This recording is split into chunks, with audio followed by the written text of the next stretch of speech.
அஸ்லாம் வலைக்கம் my friends. நோம்பு திறக்கிறதுக்கு ஒரே ஜூஸாக நீங்கள் குடிச்சிட்டு இருக்கீங்களா? அப்போ இந்த ஜூஸ் ரெசிபி உங்களுக்கு தான்.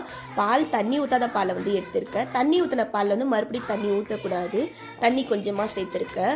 இந்த ஜூஸை குடிச்சது நல்லா ஜம்முன்னு இருக்கும். நம்ம நோம்பு திறக்கிறது அவ்வளோ சூப்பராக இருந்துச்சு. கடல் பாசி இருக்குது பார்த்தீங்களா, அகர் அகரு, அது வந்து ஆரஞ்சு கலர் வந்து ரெடி பண்ணி பால் ஊற்றி நான் செஞ்சுருக்கேன் எல்லாத்துலேயும்.